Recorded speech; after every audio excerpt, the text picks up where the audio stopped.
Hello everyone, welcome to our YouTube channel weekly current affair session में आपका स्वागत है। इस वीक में जितनी भी घटनाएं हुई हैं, जितने इंसिडेंट्स हुए हैं, सारे मैंने इसमें इंक्लूड कर रखे हैं। बहुत ही इंपॉर्टेंट, बहुत अच्छे ढंग से आप लोग के लिए बहुत हेल्पफुल होंगे। डेली तो मैं लेके आती ही हूँ, वीकली डोज भी बहुत जरूरी होता है हमारे पढ़ने के सेशन में। और अगर आप कोई भी एग्जाम की तैयारी कर रहे हो, चाहे वो स्टेट की हो, सेंटर की हो, हर एग्जाम के लिए करंट अफेयर बहुत ही इंपॉर्टेंट है। चलिए ज़्यादा समय ना लेते हुए वीडियो स्टार्ट करते हैं। So the first one is according to the Knight Frank's latest edition of Wealth Report 2022, what is the rank of India in terms of billionaire population in 2021? Knight Frank के the wealth report 2021, इससे हमें पता चलता है कि जो ये निकालता है बिलियनियर पॉपुलेशन, जो भी टर्म्स निकालते हैं ये कि कौन सी कंट्री कौन से रैंक में रहा, वो ये निकालते हैं, है नी, वेल्थ रिपोर्ट के हिसाब से। तो इसमें पूछ रहे हैं कि नवीनतम संस्करण के अनुसार 2021 में अरबपतियों की आबादी के मामले में भारत का रैंक क्या है। तो भारत का रैंक अपना तीसरे नंबर पे है, अपना भारत। ठीक, थोड़ा इसके बारे में हम जानते हैं। 2021 में अरबपतियों की आबादी के मामले में भारत अमेरिका और चीन के बाद तीसरे स्थान पे रहा है। ठीक है, पहले अमेरिका रहा, फिर अपना चाइना रहा, फिर अपना तीसरे नंबर पे इंडिया रह गया। ठीक, नेक्स्ट है, who has been named the chief executive officer of Yash Raj films in March 2022। मार्च 2022 में यश राज फिल्म के मुख्य कार्यकारी अधिकारी के रूप में किसे नामित किया गया। अपनी यश राज फिल्म तो सबने देखी होंगी, इतनी ऐसी फिल्म देता है यश राज, अच्छी अच्छी फिल्म्स देता है। तो उसके चीफ एग्जीक्यूटिव ऑफिसर कौन बने हैं ये पूछ रहे हैं। तो अपने अक्षय विधानी जी बने हैं। ठीक है, तो अपने अक्षय विधानी जी यश राज फिल्म के CEO नियुक्त हुए हैं। ठीक, next है, which of the following will provide a digital ticketing services to consumer through automatic ticket vending machine installed at railway station। निम्नलिखित में से कौन रेलवे स्टेशनों पर स्थापित स्वचालित टिकट वेंडिंग मशीन के माध्यम से उपभोक्ताओं को डिजिटल टिकटिंग सेवाएं प्रदान करेगा। बहुत ही अच्छी बात है ये। हम रेलवे स्टेशन पे जाते हैं, लंबी लंबी लाइन लगती है, तो इससे अच्छा है कि डिजिटल टिकटिंग सेवाएं प्राप्त करवा रहा है। कौन सी कंपनी करवा रहा है? रेलवे स्टेशन पे अपना पेटीएम करवा रहा है। ठीक, इससे उपभोक्ताओं को क्या होगा, डिजिटल टिकटिंग सेवाएं प्रदान होंगी रेलवे स्टेशन पे। नेक्स्ट है, where is the 19th edition of India US military cooperation group MCG meeting was held on March 1 to 2022। Bharat America सैन्य सहयोग समूह की 19वीं बैठक का आयोजन 1-2 मार्च 2022 को कहाँ आयोजित किया जा रहा है। कौन सा समूह है? भारत अमेरिकी सैन्य सहयोग समूह है, और उसकी 19वीं बैठक, मैंने हमेशा कहा है ये नंबर याद कर लेना, 19th एडिशन है। और कहाँ पर बैठक होने वाली है ये क्वेश्चन पूछा है अपने आगरा में, जो कि उत्तर प्रदेश में है। ठीक, जहाँ का ताजमहल भी बहुत फेमस है। नेक्स्ट है, what is the theme of world wide day 2022। विश्व वन्य जीव दिवस 2022 का विषय क्या है? कब होता है, क्या होता है, डिटेल में बताऊंगी। अभी हम जानेंगे थीम। मैंने बोला है जब भी कोई डे आता है उसका थीम जानना भी बहुत जरूरी होता है। थीम के बारे में क्वेश्चन पूछा ही जाता है। तो इस बार की थीम है रिकवरिंग की स्पीसीज फॉर इकोसिस्टम रिस्टोरेशन। ठीक, ये इस बार की वर्ल्ड वाइल्ड डे 2022 की थीम है, रिकवरिंग की स्पीसीज फॉर इकोसिस्टम रिस्टोरेशन, पारिस्थितिक तंत्र की बहाली के लिए मुख्य प्रजातियों को पुनः प्राप्त करना। ठीक, अब कब होता है, क्या होता है जानते हैं। 3 मार्च को मनाया जाता है विश्व वन्यजीव दिवस। UN जनरल असेंबली ने 20 जनवरी 2013 को अपने 68th, देखो फिर से, ठीक है, 68 सत्र के दौरान 3 मार्च को विश्व वन्य जीव के रूप में घोषित करने का निर्णय लिया था। ठीक, नेक्स्ट है, the 31st south east Asia games the region biggest supporting event will be held in which country in the May 2022। किस देश के, मतलब इस क्षेत्र का सबसे बड़ा खेल आयोजन 31वीं दक्षिण पूर्व एशियाई खेल मई 2022 में किस देश में आयोजित किया जा रहा है। 31वां है और दक्षिण पूर्व एशियाई खेल है। ठीक है, सबसे बड़ा आयोजन है, तो बहुत ही इंपॉर्टेंट है ये क्वेश्चन। बहुत बड़ा आयोजन हो रहा है, 31वां दक्षिण पूर्व एशियाई खेल मई 2022 में होगा। पूछ रखा कि कहाँ पर होगा, वियतनाम में होगा। ठीक, थोड़ा इसके बारे में जानते हैं।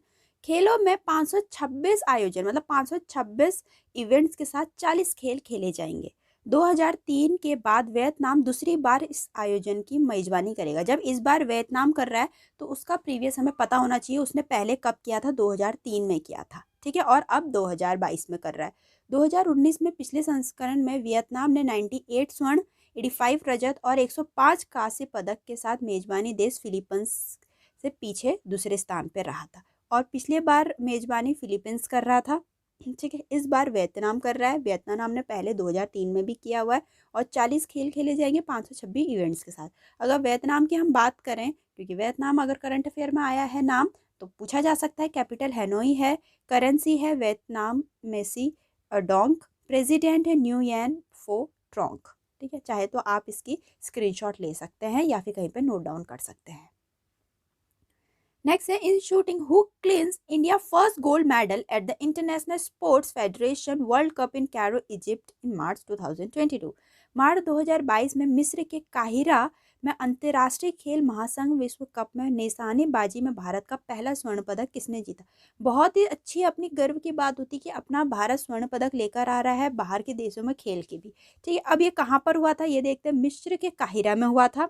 अंतर्राष्ट्रीय खेल महासंघ विश्व कप निशानेबाजी में कौन लेकर आया है पहला पदक ये जानते हैं। अपने चौधरी साहब लेकर आए हैं, सौरभ चौधरी जी।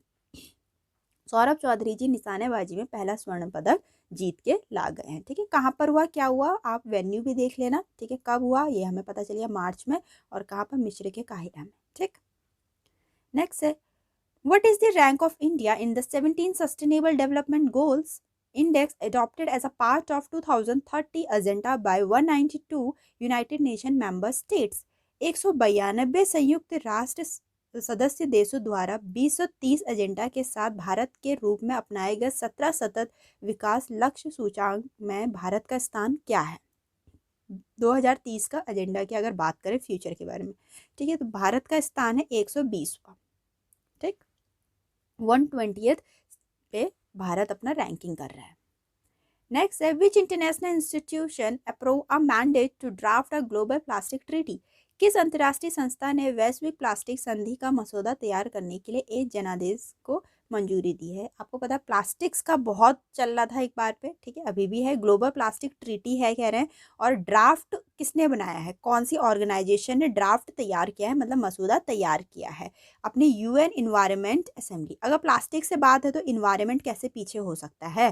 ठीक, थोड़ा इसके बारे में हम जानते हैं। 175 सदस्य देशों के साथ यूनाइटेड नेशन इन्वायरमेंट असेंबली मतलब UNEA ने एक जनादेश पर हस्ताक्षर किए जो प्लास्टिक प्रदूषण को समाप्त करने के लिए हस्ताक्षरकर्ताओं के लिए कानूनी रूप से एक बाध्यकारी है। ठीक, अगले 2 वर्षों में वैश्विक प्लास्टिक संधि का मसौदा तैयार किया जाएगा और उसकी पुष्टि की जाएगी। ठीक है, नेक्स्ट है who recently got appointed as the managing director, MD and CEO of LIC Mutual Fund Assets Management। हाल में ही LIC mutual fund agent management के प्रबंधक MD और CEO के रूप में किसे नियुक्त किया गया। अपना LIC लाइफ इंश्योरेंस कॉर्पोरेशन जो है अपनी, ठीक है, कंपनी है, इंश्योरेंस की कंपनी है वो, उसके MD और CEO को किसको चुना है ये पूछ रहे हैं। TS रामकृष्णन जी को। ठीक है, तो अपने LIC mutual fund asset management के CEO और MD के रूप में TS रामकृष्ण जी को नियुक्त किया गया है। नेक्स्ट है which government organisation was awarded the special jury award at the 7th India industry water conclave in March 2022। मार्च 2022 में 7वें भारत उद्योग जल सम्मेलन में किस सरकारी संगठन को विशेष जूरी पुरस्कार से सम्मानित किया गया। मार्च 2022 में हुआ था और 7वां भारत उद्योग जल सम्मेलन हुआ था। ये पूछ रहे हैं कि किसे विशेष जूरी पुरस्कार से सम्मानित किया गया, किस संगठन को, किस ऑर्गेनाइजेशन को, जब हमारा 7th India industry water enclave हुआ था, 7th नंबर का हुआ था। ठीक, किस इंडस्ट्री को विशेष जूरी पुरस्कार से सम्मानित किया गया था, क्वेश्चन ये है। The national mission for clean Ganga, स्वच्छ गंगा के लिए राष्ट्रीय मिशन ऑर्गेनाइजेशन को विशेष जूरी पुरस्कार से सम्मानित किया गया। नेक्स्ट है in March 2022 Ashneer Grover resign from which company and its board.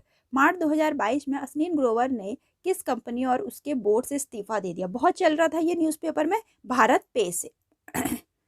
ठीक है, भारत पे कंपनी से इन्होंने रिजाइन दे दिया है अश्नीर ग्रोवर ने। थोड़ा इनके बारे में जानते हैं। भारत पे के ये को फाउंडर थे, ठीक है, और 1 मार्च 2022 को कंपनी को उन्होंने इस्तीफा दे दिया है। ठीक है, भारत पे की बात करें हम, भारत पे की स्थापना 20 मार्च 2018 में हुई थी। मुख्यालय नई दिल्ली में है। अश्विनी ग्रोवर और शाश्वत नागरानी जी इसके संस्थापक थे भारत पेक के। ठीक, चाहे तो आप स्क्रीनशॉट ले सकते हैं, पढ़ सकते हैं पूरा डिटेल में एक्सप्लेनेशन वगैरह। ठीक, नेक्स्ट क्वेश्चन है, who has been appointed as the new chairperson of SEBI for a period of 3 years in फरवरी 2022। फरवरी 2022 में 3 साल की अवधि के लिए सेबी के नए अध्यक्ष के रूप में किसे नियुक्त किया गया है? पहले सेबी जान लेते हैं, सेबी की फुल फॉर्म क्या है, बहुत बार पूछी जाती है। Securities and exchange board of India. ठीक है, बहुत बार एब्रीविएशंस के क्वेश्चन पूछे जाते हैं, तो इसमें सेबी की फुल फॉर्म क्या है? Securities and exchange board of India. अब पूछ रखा है कि किसे नियुक्त किया गया नए अध्यक्ष के रूप में, तो किसे नियुक्त किया गया? माधवीपुरी बुध जी को। ठीक है, अब थोड़ा इसके बारे में जानते हैं। ये किसकी जगह लेंगी, ऐसा भी पूछ लिया जाता है बहुत बार। ये अजय त्यागी जी की जगह लेंगी और इसकी स्थापना 12 अप्रैल 1992 को हुई थी। मुख्यालय मुंबई में है। ठीक, नेक्स्ट है, who won a gold medal in the 52 kg category at the 73rd Strandja memorial tournament in Sofia Bulgaria in फरवरी 2022।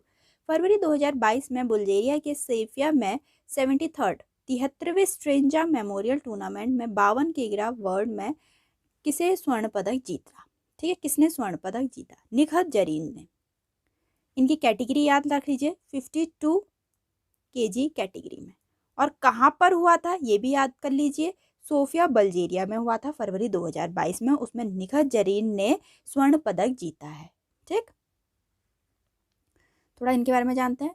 भारतीय मुक्केबाज निखत जरीन ने यूक्रेन की तैतियाना कोप को हराकर 52 किग्रा वर्ग में स्वर्ण पदक जीता है। किसको हराया ये भी पता होना चाहिए। ठीक, वह स्ट्रेंजर मेमोरियल बॉक्सिंग में 2 स्वर्ण पदक जीतने वाली पहली भारतीय मुक्केबाजी बन गई हैं। बहुत ही इंपॉर्टेंट है, वो 2 स्वर्ण पदक लेने वाली पहली भारतीय महिला बन गई है निखत जरीन जी, तो अपने में ही इंपॉर्टेंट हो जाता है। नेक्स्ट है, India won how many medal at Singapore weight lifting international in फरवरी 2022। भारत ने फरवरी 2022 में सिंगापुर वेट लिफ्टिंग इंटरनेशनल में कितने पदक जीते हैं? 8 पदक जीते हैं। ठीक है, अब 8 पदक की लिस्ट में बताती हूँ।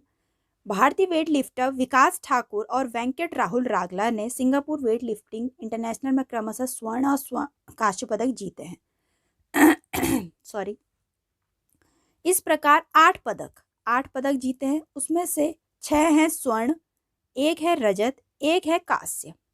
ठीक, अब नाम देख लीजिए, विकास ठाकुर और वेंकट राहुल रागला जी लेकर आए हैं स्वर्ण और कांस्य पदक। नेक्स्ट है, which city has been chosen by the union of European football association as a replacement of Saint Petersburg for champion league 2022।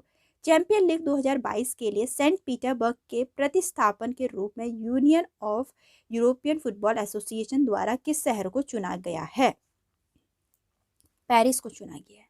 ठीक, थोड़ा इसके बारे में जानते हैं। फरवरी 2022 में UEFA जो फुटबॉल की एसोसिएशन है द्वारा चैंपियन लीग फाइनल की मेजबानी करने से रूस को छीन लिया गया। आपको पता है क्यों? क्योंकि वहाँ बहुत वॉर छिड़ गया है। ठीक है, रूस और यूक्रेन के बीच में, इसीलिए अब रूस नहीं करेगा मेजबानी, जिससे यूक्रेन पर रूस के आक्रमण के बाद सेंट पीटरबर्ग ने पेरिस को जगह दे दी है। ठीक, अगर हम UEFA की बात करें तो vice president Carl Erik Nilsson है, हेडक्वार्टर न्यूयॉर्क स्विट्जरलैंड में है, प्रेसिडेंट अलेक्जेंडर कैफ्रेन है, फाउंडर बासिल और स्विट्जरलैंड में। फाउंड कहाँ हुआ था? बासिल में, स्विट्जरलैंड में। ठीक, इसकी पूरी डिटेल है ये, चाहे तो आप कहीं पे नोट डाउन या फिर स्क्रीनशॉट ले सकते हैं।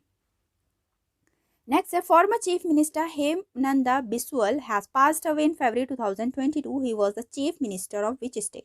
पूर्व मुख्यमंत्री हेमानंद बिस्वाल को फरवरी 2022 में निधन हो गया। वह किस राज्य के मुख्यमंत्री थे? वो अपने उड़ीसा के थे। ठीक है, चीफ मिनिस्टर कौन से कहाँ के थे? निधन हो गया ये तो सबको पता है, लेकिन कहाँ के थे, क्या थे, ये बताना भूल जाते हैं बच्चे। ठीक है, ये याद करना भूल जाते हैं। तो हेमनंदा बिस्वल जी अपने उड़ीसा के पूर्व मुख्यमंत्री थे। ठीक, थोड़ा इनके बारे में देखते हैं हम। हेमनंद क्यों ये अपने में इंपॉर्टेंट है ये बताती हूँ मैं। हेमानंद बिस्वल ने 2 बार उड़ीसा के मुख्यमंत्री के रूप में कार्य किया, 7 दिसंबर 1989 से 5 दिसंबर 1990 तक और 6 दिसंबर 1999 से 5 मार्च 2000 तक। ये इंपॉर्टेंट नहीं है, ये इंपॉर्टेंट है कि वह उड़ीसा में पहले आदिवासी मुख्यमंत्री थे, इसीलिए हेमानंद बिस्वल जी अपने में इंपॉर्टेंट बन जाते हैं, क्योंकि वो उड़ीसा के पहले आदिवासी मुख्यमंत्री रहे थे। ठीक, नेक्स्ट है, who among the following has become the first Indian to confer with the prestigious bold man award in फरवरी 2022। निम्नलिखित में कौन फरवरी 2022 में प्रतिष्ठित बोल्ट्समैन पदक से सम्मानित होने वाले पहले भारतीय बन गए? देखो, बोल्ट्स, वोल्ट्स, लाइट, अगर आप रिलेट करो हल्का सा लाइट से, बोल्ट्स वोल्ट्स, लाइट से लाइट, दीपक, है ना, ऐसे हम थोड़ा रिलेट करने का तरीका आ जाता है, याद करने का तरीका आ जाता है। तो बोल्ट्समैन अवार्ड से दीपक धड़ जी को सम्मानित किया गया है, इसीलिए मैंने दीपक बोला, दीपक धड़ जी को। ठीक, थोड़ा इनके बारे में जानते हैं। दीपक धर को स्टैटिकल फिजिक्स के क्षेत्र में उनके योगदान के लिए प्रतिष्ठित बोल्ट्जमैन पदक से सम्मानित किया गया। बोल्ट्जमैन मेडल सांख्यिकी भौतिक पर C3 आयोग मतलब C3 कमीशन द्वारा 3 साल में दिया जाता है। यह प्रिस्टन यूनिवर्सिटी के जॉन हॉफफील्ड के साथ पुरस्कार साझा करेंगे। ठीक है, कौन सी फील्ड में दिया जाता है ये भी पता होना चाहिए। Boltzmann award. नेक्स्ट है, who claims the gold medal in weightlifting at ongoing Singapore international on 25 फरवरी 2022। 25 फरवरी 2022 को चल रहे सिंगापुर इंटरनेशनल में भारोत्तोलन में स्वर्ण पदक किसने जीता? आप पीछे से ही लगा सकते हैं किसने जीता, मीराबाई चानू जी ने जीता। ठीक है, मीराबाई चानू जी अपना सिंगापुर इंटरनेशनल में भारोत्तोलन में वेट लिफ्टिंग में स्वर्ण पदक लेकर आई है, बहुत ही गर्व की बात है। Next, which state government minister of industry, commerce and information technology Mekapati Goutham Reddy pass away recently? किस राज्य के सरकार के उद्योग, वाणिज्य और सूचना प्रौद्योगिकी मंत्री मेघापति गौतम रेड्डी का हाल में ही निधन हो गया? तो वो कौन से राज्य के थे, क्वेश्चन ये पूछा गया है। वो अपने आंध्र प्रदेश के थे। ठीक है, नेक्स्ट है, the government has launch purple revolution in Jammu and Kashmir. It is associated with the cultivation of which crop? सरकार ने जम्मू और कश्मीर में बैंगनी क्रांति की शुरुआत करी, यह किस खेती से रिलेटेड है? बैंगनी, ठीक है, गुलाब तो लाल कलर का होता है तो ये हो नहीं सकता। देवदार के पेड़ हरे कलर के होते हैं, ये हो नहीं सकता, ये भी हो नहीं सकता। लेवेंडर पर्पल कलर के होते हैं, आपने लेवेंडर के फूल देखे होंगे बहुत बार, जिसने नहीं देखे तो मैं बता देती हूँ, पर्पल कलर के होते हैं। बादाम भी बाहर से ब्राउन अंदर से वाइट होता है, तो ये हो नहीं सकता। तो लेवेंडर की खेती से रिलेटेड है पर्पल रिवॉल्यूशन। ठीक, मोदी सरकार ने वन डिस्ट्रिक्ट वन प्रोडक्ट पहल के तहत लेवेंडर को बढ़ावा देने के लिए लेवेंडर को डोडा ब्रांड उत्पादन के साथ नामित किया गया है, इसीलिए लेवेंडर को पर्पल रिवॉल्यूशन से भी मतलब बैंगनी क्रांति से भी बोला गया है। ठीक, नेक्स्ट है, which state had recently got it first biodiversity park इन भूला इन द झंझैली वैली? झंझैली घाटी के भूला में हाल में ही किस राज्य को अपना पहला जैव विविधता पार्क मिला है? हिमाचल प्रदेश को मिला है। ठीक है, फर्स्ट बायोडाइवर्सिटी पार्क मिला है, कहाँ पे मिला है ये भी हमें पता होना चाहिए। हिमाचल प्रदेश का पहला जैव विविधता पार्क मंडी जिले के झंझैली घाटी के भूला में स्थापित किया गया है, जो शोधकर्ताओं और पर्यटकों के लिए वरदान साबित होगा और लुप्त प्राय हिमालयी जड़ी बूटियों के संरक्षण में भी मदद आएगा। जैसे नीम हो गया, तुलसी हो गया, अश्वगंधा हो गया, ये सारी जड़ी बूटियों के लिए भी फेमस है ये पार्क। ठीक, next, who is the author of book A History of Sri Niketan, Rabindranath Tagore pioneering work in rural construction? A History of Sri Niketan Rabindranath Tagore की pioneering work in rural construction मतलब पूरा एक rural पे मतलब ग्रामीण पे काम करने का। ठीक है, इस पूरी बुक में ग्रामीण इलाकों पे काम करने का बताया गया है कि लेखक कौन है ये पूछा गया। उमा दास गुप्ता जी हैं। उमा दास गुप्ता ने बहुत ही सुंदर बुक लिखी है, history of Sriniketan Rabindranath Tagore pioneering work in rural construction. ठीक, नेक्स्ट है, in March 2022 who has been appointed as the new Mumbai police commissioner? मार्च 2022 में मुंबई के नए पुलिस आयुक्त के रूप में किसे नियुक्त किया गया है? ठीक है, आपने मूवी देखी होगी सलमान खान जी की दबंग, चुलबुल पांडे। चुलबुल पांडे अपना बहुत फेमस है मुंबई के, है ना, चुलबुल पांडे। तो पांडे लोग बहुत फेमस होते हैं मुंबई में, हम ऐसे याद कर सकते हैं। तो यहाँ भी किसको चुना गया है? संजय पांडे जी को। तो संजय पांडे जी को नए पुलिस आयुक्त के रूप में नियुक्त किया गया है। ठीक, तो महाराष्ट्र के पूर्व कार्यवाहक पुलिस महानिदेशक मतलब director general of police of Maharashtra Sanjay Pande को पुलिस का नया पुलिस आयुक्त नियुक्त किया गया है। वह मौजूदा हेमंत नागरेले जी की जगह लेंगे। ठीक, नेक्स्ट क्वेश्चन है, who has become the first Indian to win a silver in an individual section of para archery world championship 2022 in Dubai on 27 फरवरी 2022? 27 फरवरी 2022 को दुबई में पैरा तीरंदाजी विश्व चैंपियनशिप 2022 के व्यक्तिगत वर्ग में रजत पदक जीतने वाले पहले भारतीय कौन बने? अब देखो, इन चीज़ों से हमें पता चल गया कहाँ पर हुआ है दुबई। अगर ये क्वेश्चन मैं अलग इंक्लूड करती तो बहुत लंबी वीडियो बन जाती है नहीं, कि ये पैरा आर्चरी वर्ल्ड चैंपियनशिप हुआ था, कहाँ पर हुआ था, कब हुआ था, ये सब हमें इसी में पता चल गया। 27 फरवरी 2022 को हुआ था, दुबई में हुआ था। ठीक है। पैरा तीरंदाजी विश्व चैंपियनशिप में रजत पदक जीतने वाली पहली भारतीय का नाम पूछ रखा है, कौन है। बहुत ही अपने में इंपॉर्टेंट है, हेल्पफुल है ये क्वेश्चन। क्यों? क्योंकि ऐसे क्वेश्चन पूछे ही जाते हैं, पहला भारतीय जो बन गया है। ठीक है। तो हमने बहुत पूजा करी, बहुत अर्चना करी, उसके बाद हमें मिला ये। तो ऐसे हम याद कर सकते हैं। तो पूजा करी, अर्चना करी, पूजा जयतनान। तो पूजा जयतनान ने रजत पदक जीतने वाली पहली भारतीय बन गई है तीरंदाजी में। ठीक है, पैरा तीरंदाजी। तो यहाँ तक के मोस्ट इंपॉर्टेंट क्वेश्चन थे जो कि आपके लिए बहुत हेल्पफुल होंगे इस वीकली के लिए। तो मिलते हैं अपनी नेक्स्ट वीडियो में।